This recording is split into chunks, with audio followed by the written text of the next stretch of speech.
Have you ever felt torn between 2 days of worship? Like no matter which day you choose, someone's telling you it's wrong? The Sabbath debate has divided Christians for centuries, Saturday or Sunday. Which one is really God's day? And does it even matter anymore? Buckle up, because what you're about to discover might completely change how you see your weekend. 1. The Sabbath shocker. It was not always Sunday. Most Christians assume Sunday worship is biblical. But here's the uncomfortable truth. Nowhere in Scripture does God command Sunday as the new Sabbath.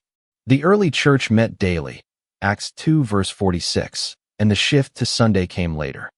Emperor Constantine officially changed it in 321 AD, not because of Scripture, but to distance Christianity from Judaism. Does that mean we've been wrong for 1,700 years? The change from Saturday to Sunday did not happen overnight.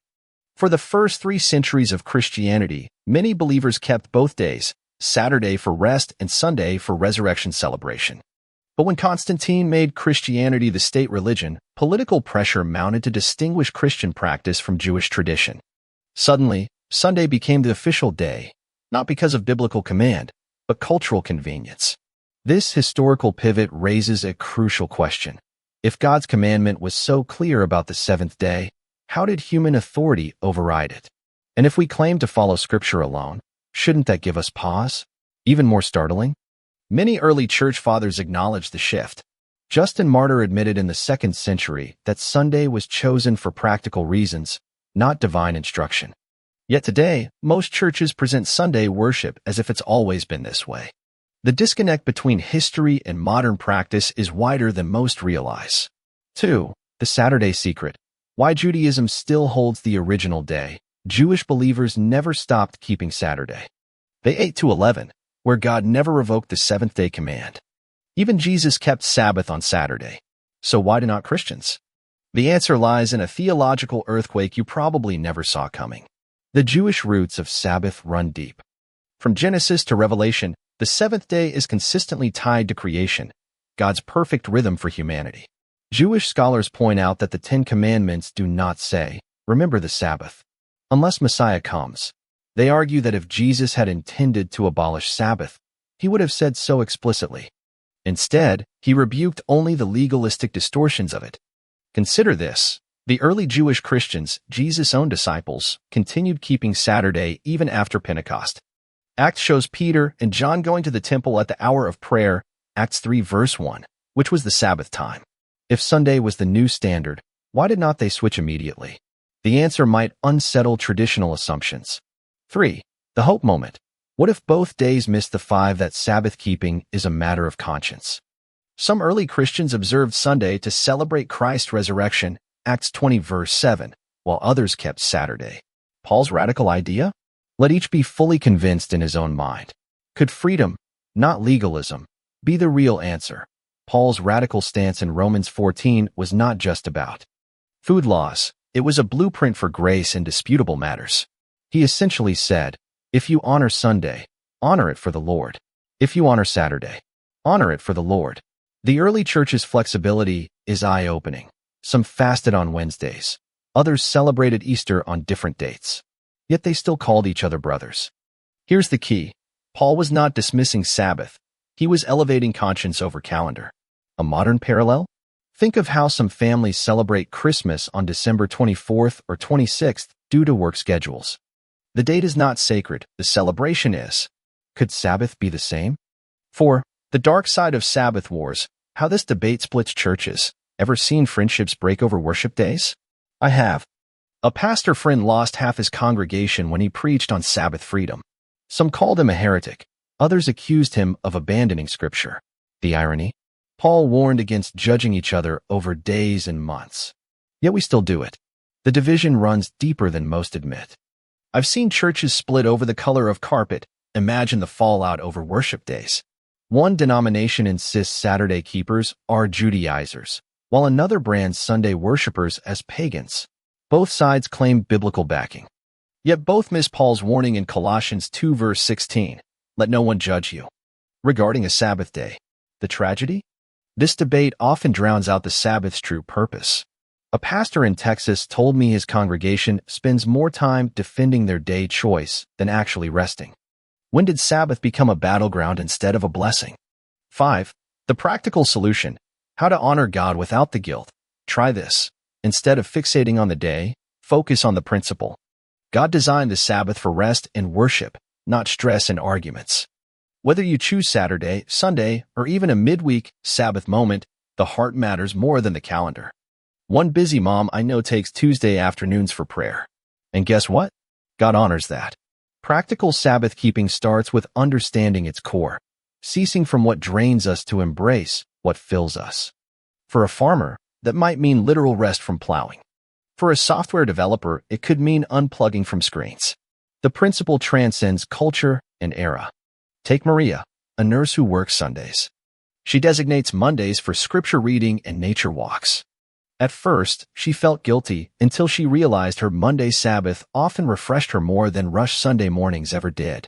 Her story proves God honors intention over tradition. 6. The resurrection twist. Why Sunday is not what you think. Sunday worship was not about replacing Sabbath. It was about celebrating Jesus. Early Christians called it the Lord's Day, Revelation 1 verse 10, a weekly Easter. They still rested on Saturday, but gathered Sundays for communion. This changes everything. What if we've turned a celebration into a commandment God never gave? The resurrection did not cancel Sabbath, it expanded its meaning. Early Christians saw Sunday as the eighth day, symbolizing new creation. They'd rest on Saturday, then gather at dawn Sunday to break bread, often before heading to work. This was not about replacing one holy day with another, but layering resurrection joy onto creation rest. Modern parallels exist. Think of birthdays. We celebrate both the day we're born. Both matter, but differently. The early church held this tension beautifully, until politics forced an either/or choice. 7. The legalism trap. How Sabbath rules can backfire. Ever met someone who will not even flip a light switch on Sabbath? I grew up in a church like that. We were so busy not working that we missed the joy of rest. Jesus blasted this mentality. The Sabbath was made for man, not man for the Sabbath. When rules crush freedom, we've missed the point. Legalistic Sabbath rules often backfire spectacularly. I knew a family who would not drive on Saturday but would walk 3 miles to church, arriving exhausted. Another refused to cook but would order takeout, straining their budget. Jesus confronted similar hypocrisy when Pharisees criticized his disciples for picking grain on Sabbath while allowing circumcision on that day. The irony? Strict Sabbath keepers often violated spirit by making it burdensome. True rest is not about rule-keeping. It's about recentering. As one rabbi told me, Sabbath is not about doing nothing. It's about doing what matters. 8. The breakthrough. Your Sabbath can look like this. A tech CEO I know unplugs every Friday sunset to Saturday sunset. No emails, no screens, just family and faith. A nurse works Sundays but takes Mondays to recharge. Both are keeping Sabbath their way. The common thread? Intentional rest that refreshes the soul. That's the heart of Sabbath, not a day, but a rhythm. Sabbath innovation is exploding globally. In Seoul, a church holds floating Sabbaths. Members choose one weekday monthly for digital detox. A London startup mandates unplugged Fridays where employees leave by 3 p.m. These adaptations prove Sabbath's principle is timeless, even if its expression evolves. The breakthrough comes when we ask, what would rest look like for me? For a single mom, it might mean Saturday morning cartoons with kids instead of laundry. For a CEO, it could be turning off emails from sunset Friday to sunset Saturday. Customization is not compromise, it's wisdom. 9. The future of Sabbath. Why this matters more than ever. In our 24/7 world, burnout is epidemic. God's Sabbath principle is not outdated, it's urgent. Whether you rest on Saturday, Sunday, or another day, the invitation stands. Come to me, all who are weary. That's a promise no calendar can contain. Neuroscience now confirms Sabbath's benefits. Studies show regular rest lowers cortisol, boosts creativity, and even extends lifespan. Tech giants like Google are rediscovering analog Sabbaths. No screens, just human connection. In our burnout epidemic, God's ancient rhythm feels startlingly relevant. The deeper truth? Sabbath is not just about stopping work, it's about starting worship. When we pause, we create space to notice God's presence. That's why Sabbath will never go obsolete. In a world of endless scrolling, sacred stopping is revolutionary. 10. The call to freedom. Where do we go from here? The Sabbath was not meant to be a cage. It's a gift. If you felt guilty for missing church on Sunday or pressured to keep Saturday, breathe. God cares more about your heart than your clock. So here's my challenge. This week, carve out sacred rest, whatever day works, and watch what happens. Now it's your turn. Hit subscribe if this gave you freedom, and let's debate in the comments. Should Sabbath be Saturday, Sunday, or something else? Share your story. I read every one. And if you're ready to go deeper, check out my video on the 10 Commandments most Christians ignore. See you there.